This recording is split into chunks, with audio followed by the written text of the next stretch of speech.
Welcome to your IELTS listening practice from Spinta.org.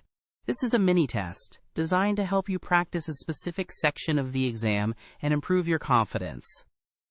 The recording will be played one time only, just like in the official test. Let's begin. In today's sociology lecture, we're going to examine a force that quietly and invisibly shapes much of our modern social lives, the social media algorithm.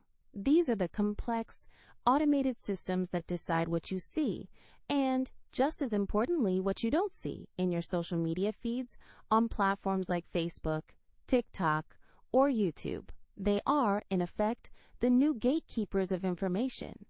Let's look at their key features and their profound sociological consequences. First, the most obvious feature is personalization. Algorithms track every click, like, share, and even how long you pause on a piece of content, all to build a detailed profile of your interests and preferences. The intended consequence is a more relevant and engaging feed for you. The unintended sociological consequence, however, is the creation of what's known as an echo chamber. In this state, users are almost never exposed to different perspectives or opposing viewpoints, which can entrench their existing beliefs and make society more polarized. Second is the core function of engagement maximization. The algorithm's prime directive, its main goal, is to keep you on the platform for as long as possible.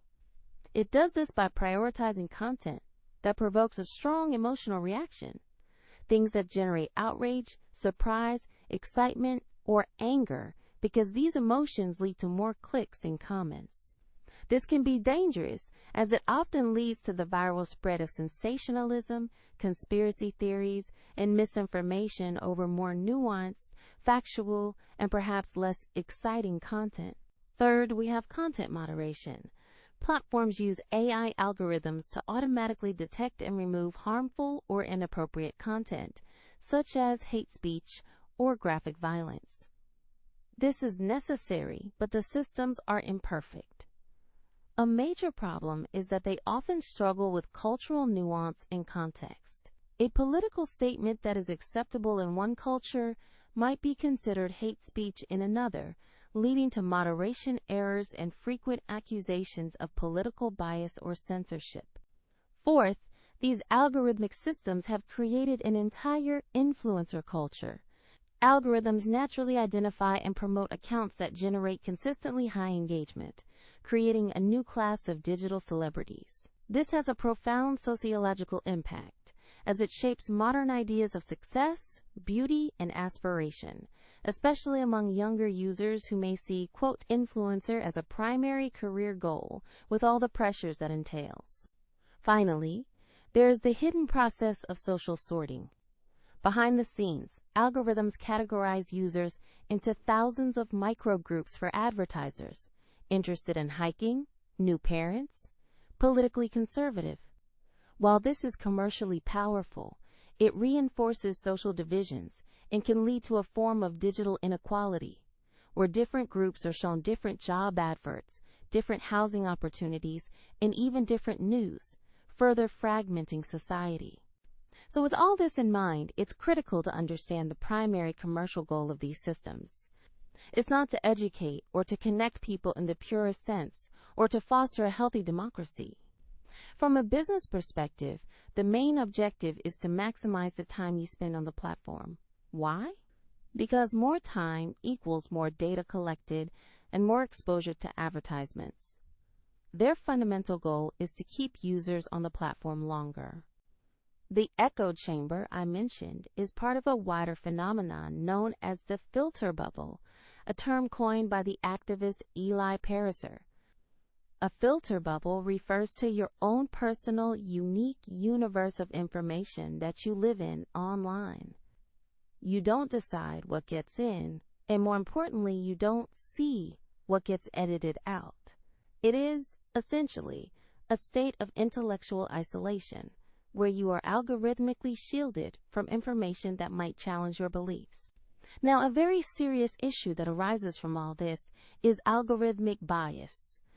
Because these complex systems are trained on historical data generated by humans, they can learn and then amplify existing societal biases related to race, gender, and social class.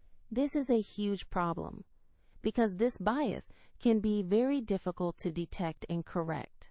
It's not necessarily a conscious choice by a programmer. It's embedded in the data the system learns from, making it an invisible but powerful force. So what can be done?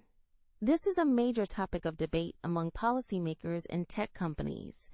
There are many proposals being discussed. One of the most prominent ideas for reform is not about banning things, but about user empowerment. It involves changing the system to give users more control over their own feeds. This could include the ability to easily switch to a simple chronological feed, to understand why a certain post was recommended to them, or to adjust the factors the algorithm uses. To conclude, it's a dangerous mistake to think of algorithms as neutral, mathematical tools. They are designed by humans, working for corporations with specific commercial goals, and they learn from our often flawed and biased human behavior. As such, they have become a powerful force shaping modern society, influencing everything from our political views and consumer behavior to our mental health. It is essential that we, as a society, engage with them critically and demand more transparency and control. You have now completed the practice test. When you are ready for a full exam experience, visit us at Spinta.org.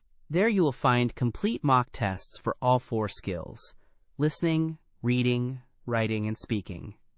Our platform provides instant AI feedback for your speaking and writing tasks, along with an accurate prediction of your band score. Take control of your preparation at Spinta.org.